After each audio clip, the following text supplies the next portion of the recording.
Assalamualaikum and good morning. We're from group 134, LAX2049. I got news for you. Today our news production, Public Record will share news about people. Before that, we will introduce ourselves first. Start with me. My name is Aminah bin Ahmad. My metric number is 205222. My name is Nur Ilyasini binti Zakaria. My metric number 205226. My name is Nurul Anshada binti Agudin. My matrix number is 205690.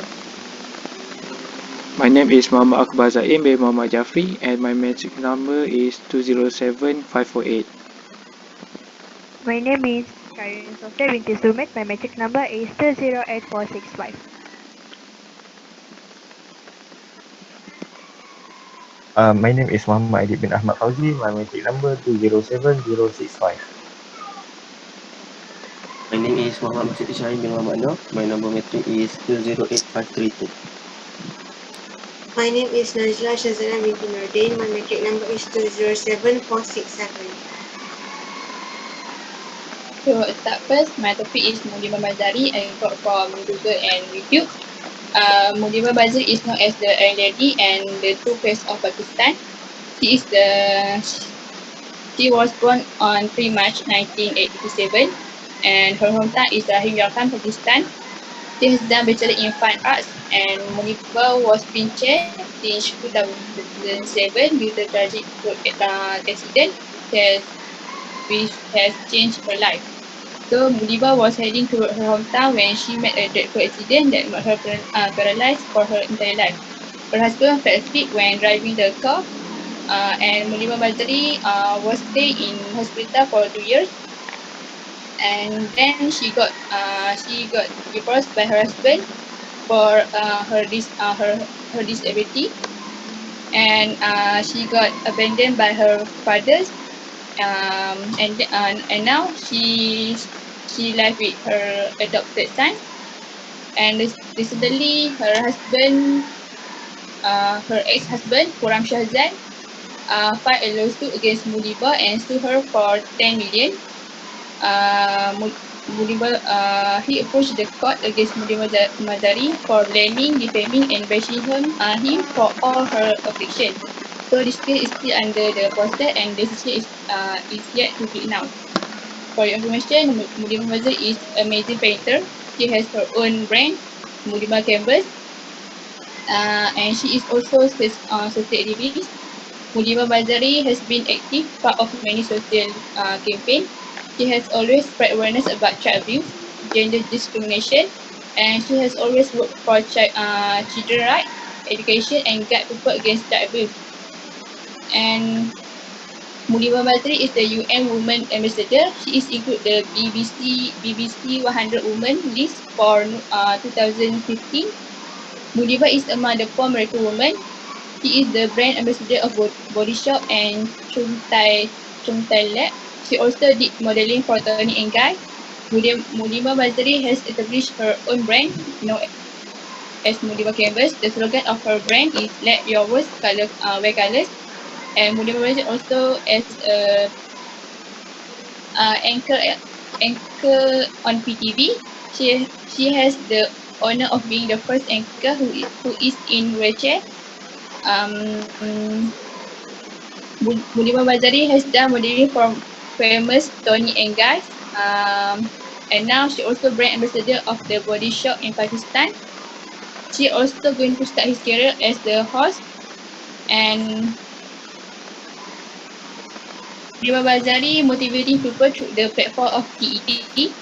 Her speeches are very impressive and inspiring because she relate to her real experience. She believes that nothing can stop you to achieve your goals, and your limitation is all illusion on your mind. That's all. Thank you. Thank you, Anna. I want to share about my news.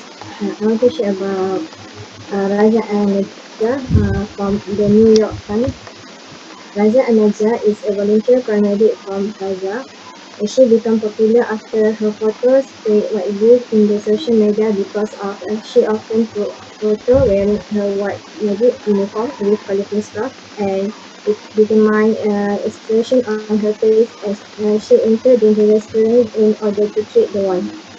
She said, being a maid is not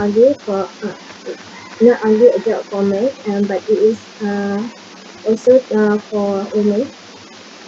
On Friday, the 10th week of Palestine protest campaign, she ran and tried to help an injured protester near the fence. Israeli soldiers fired two or three bullets from across the fence. According to a witness, it hit him present in upper body. She fell into the ground and she was confirmed in operating room at European Gaza Hospital. She said before that she really want to spread a message to the world. I'm an army to myself and the sword to my army.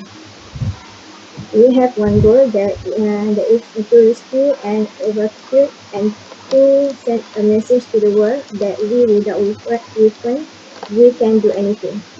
I think her journey gives an inspiration to me as a woman. That's all for me. Thank you.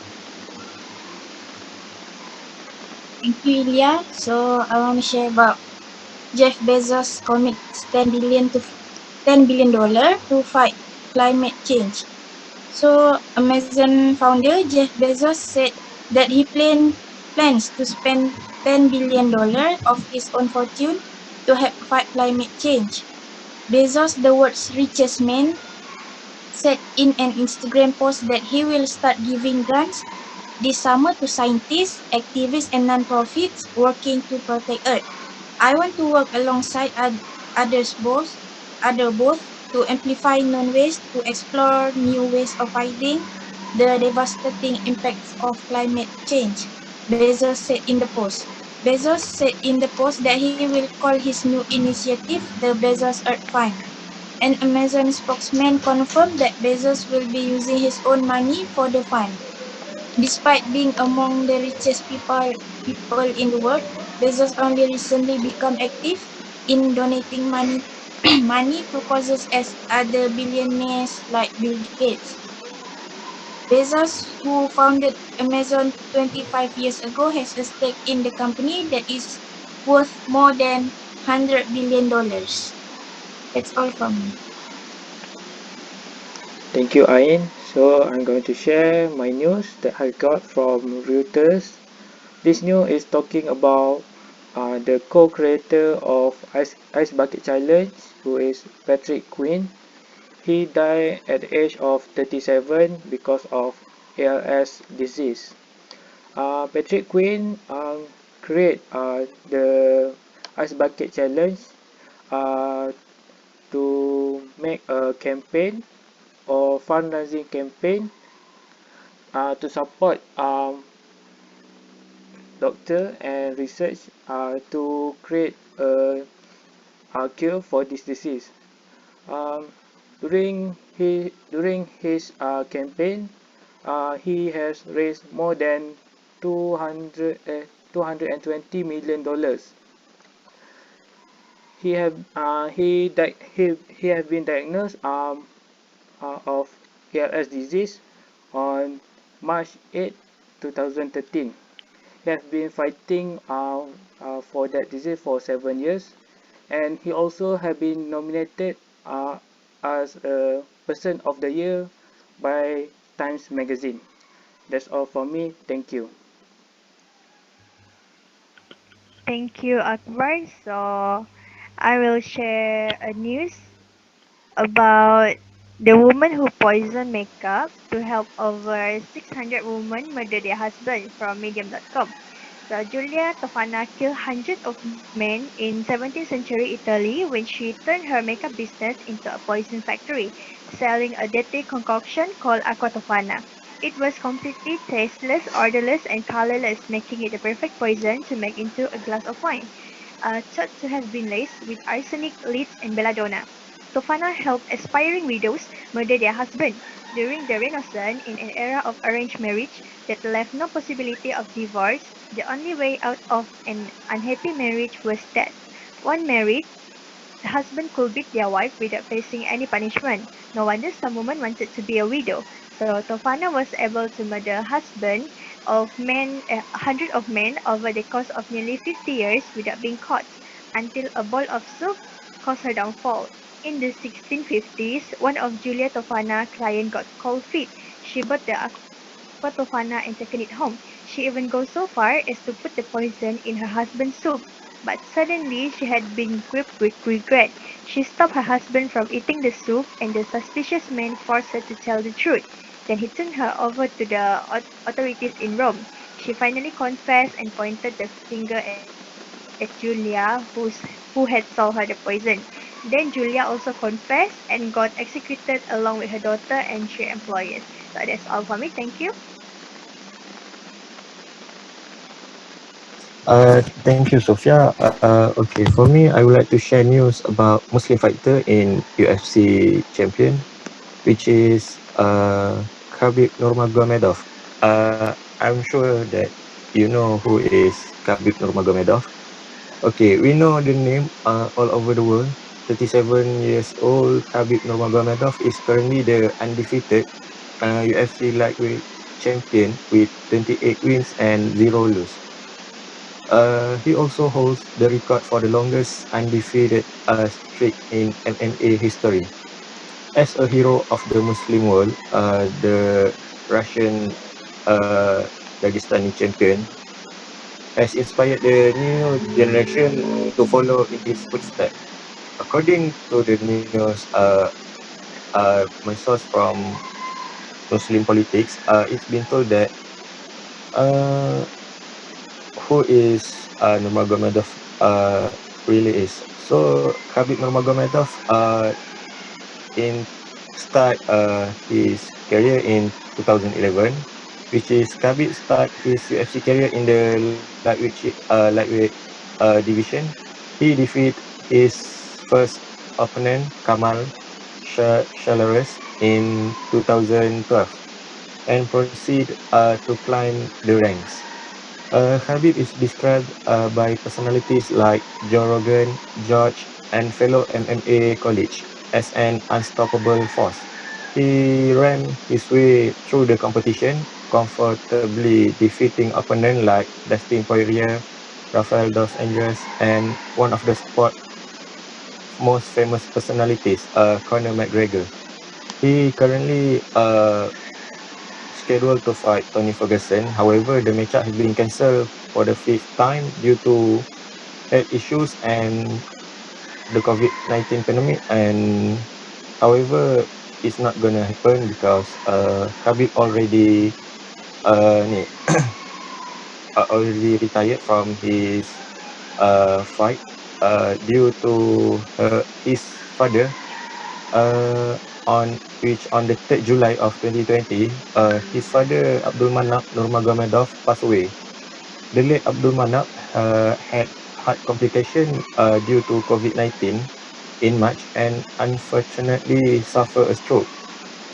So Abdul Manap was not only Khabib beloved father but also his MMA coach since a very young age.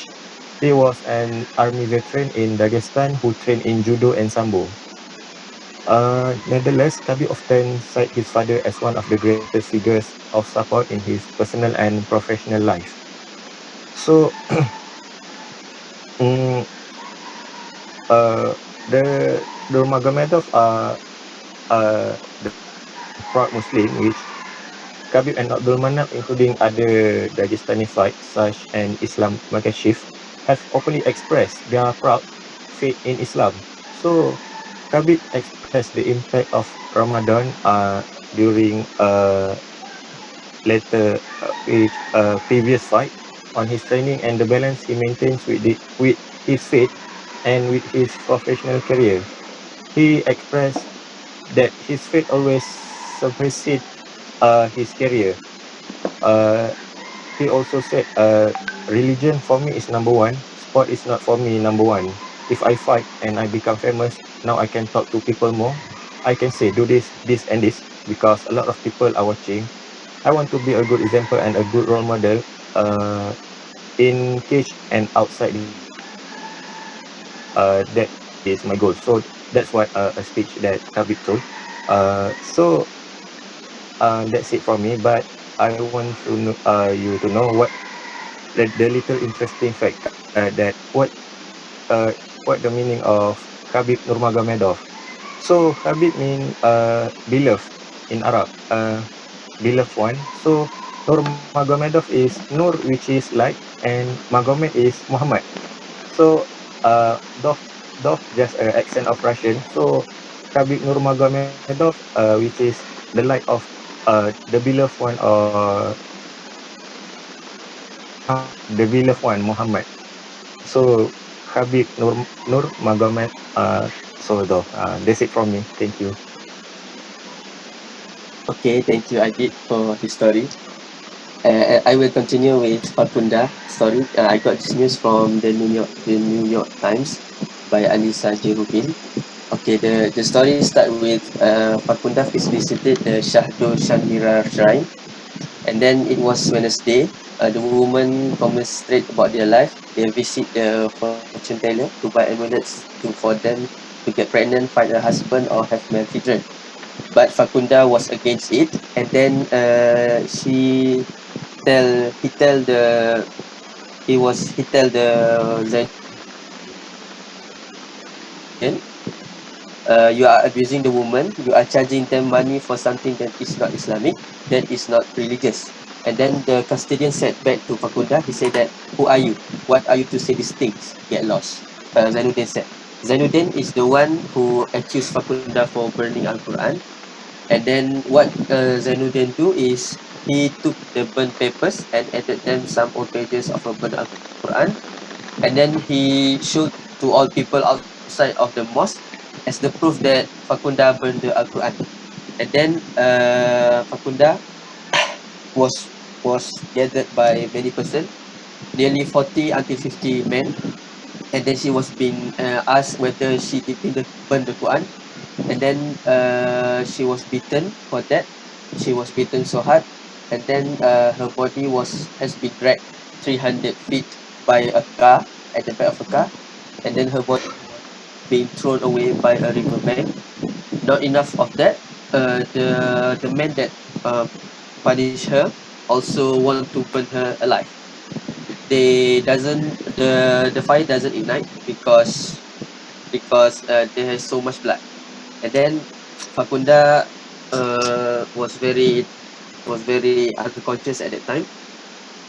And lastly, the men managed or get to burn Fakunda when they open Fakunda close, and then they burn her and she died at the moment. So the moral of the story, at the end of the story, the trial, they said that four of these men, including Zainuddin, the custodian who accused him for burning Al Quran, was sentenced to death, and then the other 49% was sent to the jail. That's all for me. Next, I'm going to talk about Islamophobic in France. In October, two women accused of stabbing two other women wearing Muslim headscarf near the Eiffel Tower in Paris and trying to rip off their veils have been charged with assault and racist slurs.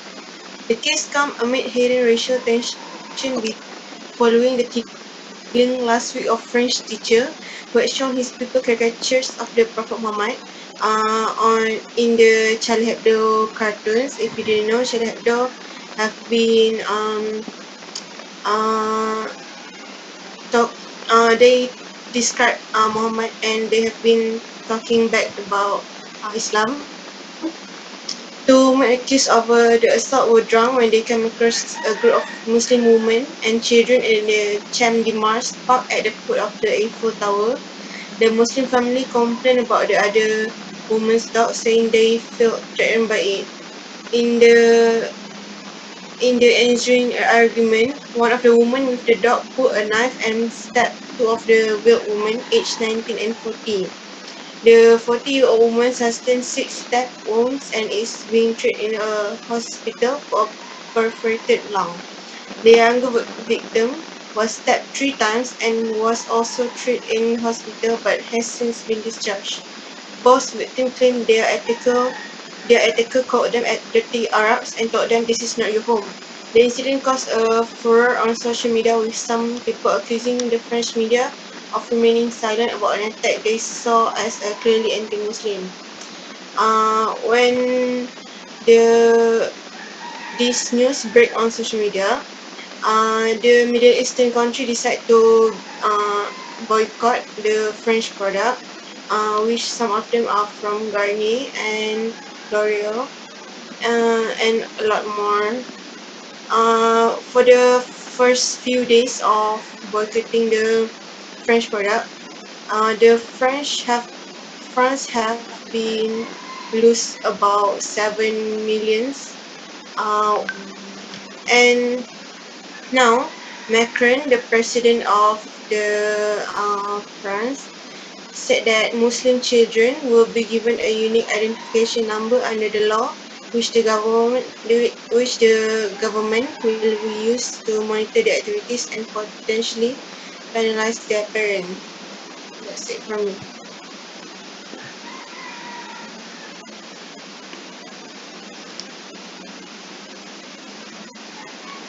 So this is the end for our sharing section. Now let's discuss what topic will be chosen for this week. Any suggestion?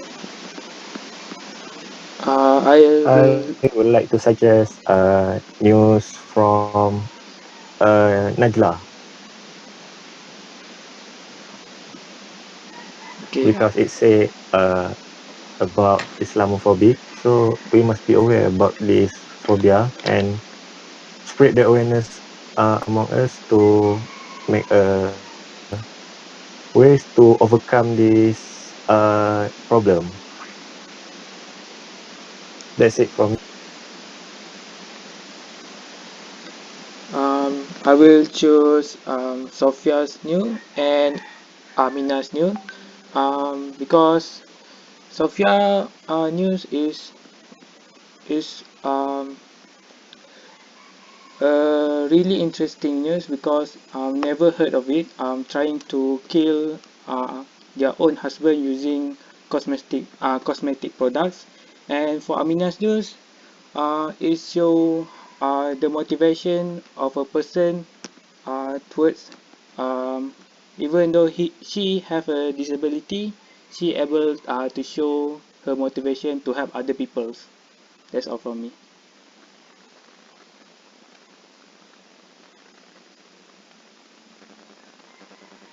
I would like to choose Amina News because it gives inspiration, especially for ladies, to become successful person and to help other person. I agree with you. I also choose Aminah News.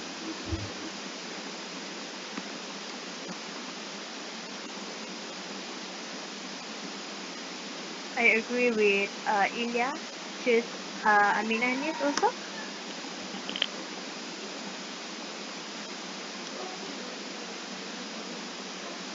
Anyone?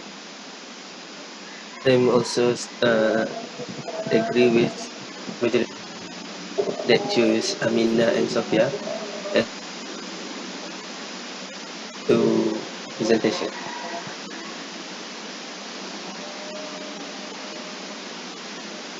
So I think we have decided that my topic and Sophia as our chosen topic for this week. So that's all from group 134, LAX2049. I got news for you. That's all. Thank you.